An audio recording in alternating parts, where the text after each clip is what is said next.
بسم اللہ الرحمن الرحیم۔ السلام علیکم دوستو، ہمارے یوٹیوب چینل میں ایک مرتبہ پھر خوش آمدید۔ چند مزید خبروں اور تجزیوں کے ساتھ ایک مرتبہ پھر پیش خدمت ہیں۔ دوستو، سب سے پہلے تو ہماری طرف سے آپ سب پاکستانیوں کو بہت بہت مبارک ہو کہ موجودہ امپورٹڈ حکومت نے اپنی کابینہ فائنل کر لی ہے اور اس کابینہ نے حلف بھی اٹھا لیا ہے۔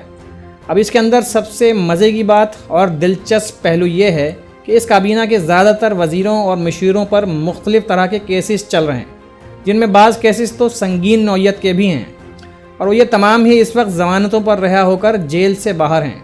یعنی اس قوم کے ساتھ مذاق ملاحظہ فرمائیے کہ یہ ملک اب ملزمان اور ضمانتوں پر رہا ہونے والا ایک گروہ چلائے گا۔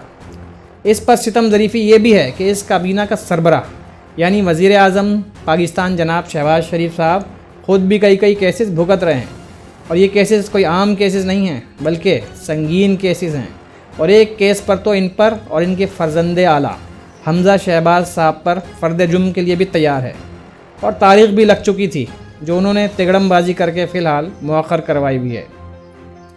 فواد چودھری صاحب نے تو یہاں تک کہہ دیا ہے کہ اس امپورٹڈ حکومت کی کابینہ میں 36 میں سے 26 یعنی 36 ہیں ٹوٹل، ان میں سے 26 لوگ ضمانتوں پر جیل سے باہر ہیں۔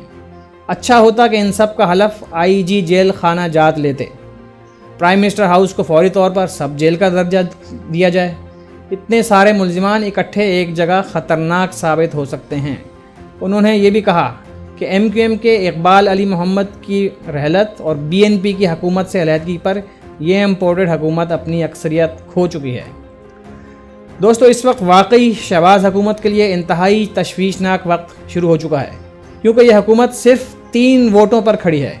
ان میں سے بھی ایم کیو ایم کی ایک سیٹ ان کے رکن کے انتقال کی وجہ سے کم ہو گئی ہے، اور دوسری طرف بی این پی اور اختر مینگل نے بھی شہباز حکومت کو امتحان میں ڈال دیا ہے۔ دوستو، اگر یہی صورتحال رہی تو شہباز حکومت کے نمبر کم پڑنے کی صورت میں اکثریت ختم ہو جائے گی۔ اس پر صدر پاکستان شہباز شریف کو اعتماد کا ووٹ حاصل کرنے کا کہہ سکتے ہیں، جو یہ صدر کا ایک آئینی استحقاق ہے۔ بہرحال آگے دیکھیں اونٹ صاحب کس کروٹ بیٹھتے ہیں۔ دوسری طرف ایک اور مشکل جو شہباز حکومت کے لیے سر اٹھانے جا رہی ہے وہ یہ کہ پیپلز پارٹی اب اپنے مطالبات لے کر شہباز شریف کے سامنے سختی سے کھڑی ہو گئی ہے، اور وہ مطالبات وہی ہیں جو تحریک عدم اعتماد سے پہلے ان کے الائنس بننے کے وقت ان کے درمیان طے ہوئے تھے۔ دیکھیے، پیپلز پارٹی کی ڈیمانڈ اس سارے معاملے میں شروع ہی سے یہ رہی ہے کہ ان کو تمام بڑے آئینی عہدوں جیسے صدر پاکستان کا عہدہ، جو کہ آصف زرداری خود حاصل کرنا چاہتے ہیں، اس کے علاوہ سینٹ کی چیئرمین شپ، قومی اسمبلی کی اسپیکرشپ وغیرہ، یہ سب ان کو دی جائے۔ اس کے علاوہ ایک اور بڑی ڈیمانڈ جو پیپلز پارٹی نے شہباز شریف کے سامنے رکھ کر ان کو ایک انتہائی بڑے امتحان میں ڈال دیا ہے، وہ یہ کہ پنجاب میں ایک بڑی تعداد میں سیٹوں کو ایڈجسٹ کیا جائے اور ان پر پیپلز پارٹی کے امیدوار کو کامیاب کروایا جائے۔ اس ڈیمانڈ کے سامنے آتے ہی گویا شہباز شریف صاحب کی کامپیں ٹانگنا شروع ہو گئی ہیں، اور انہوں نے فی الحال صاف ہری جھنڈی پیپلز پارٹی کو دکھا دی ہے کہ نہیں، ایسا نہیں ہو سکتا، آپ کی یہ ڈیمانڈ میں نہیں مانتا۔ آپ جا کر بڑے بھائی صاحب یعنی نواز شریف صاحب جو اس وقت لندن میں براجمان ہیں، ان سے مل کر ان کے سامنے یہ سب ڈیمانڈ رکھیں۔ اگر وہ مان جاتے ہیں تو ٹھیک ہے، ورنہ آپ کی ڈیمانڈ کی یہ اتنی بڑی بلا میں اپنے سر نہیں لے سکتا۔ اسی سلسلے میں بلاول بھٹو صاحب کی عنقریب لندن روانگی ہے، اور ان کے ساتھ ان کی پارٹی کے کچھ لوگ بھی سننے میں آ رہا ہے کہ جائیں گے۔ یہ بھی یاد رہے کہ بلاول بھٹو نے سیف سائٹ پر رہتے ہوئے ابھی تک حلف نہیں اٹھایا ہے کہ کل کو اگر کچھ دوسری طرف شاٹس مارنا پڑ جائیں تو یہ سیف سائٹ پر ہی رہیں۔ بہرحال اب ان کے لندن جانے کے بعد ہی واضح ہوگا کہ کیا کھچڑی پکنے جا رہی ہے اور مطالبات کا اونٹ کس کروٹ بیٹھنے جائے گا۔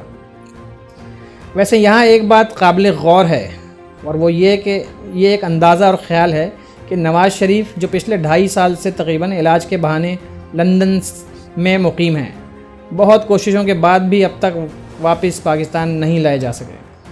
تو اس ساری صورتحال اور اب ان کی اپنی حکومت کے آنے کے بعد ان کا پاکستان آنا کافی حد تک ممکن ہو گیا ہے۔ شاید پیپلز پارٹی والے بھی اندر کھاتے یہی چاہ رہے ہیں کہ نواز شریف واپس پاکستان آئیں، اور ان کی خاموش خواہش یہی ہوگی کہ وہ اپنی سزا پاکستان میں ہی پوری کریں اور کیسز کا سامنا کریں۔ اس لیے انہوں نے بلاول بھٹو کو لندن بھیجنے کا پلان بنایا ہے تاکہ وہ وہاں جا کر نواز شریف کو واپس آنے کے لیے کچھ رام کر سکیں۔ دوستو مزید حالات و واقعات اور حالات حاضرہ اور اندرونی خبروں کے ساتھ پھر حاضر ہوں گے، تب تک کے لیے اللہ حافظ۔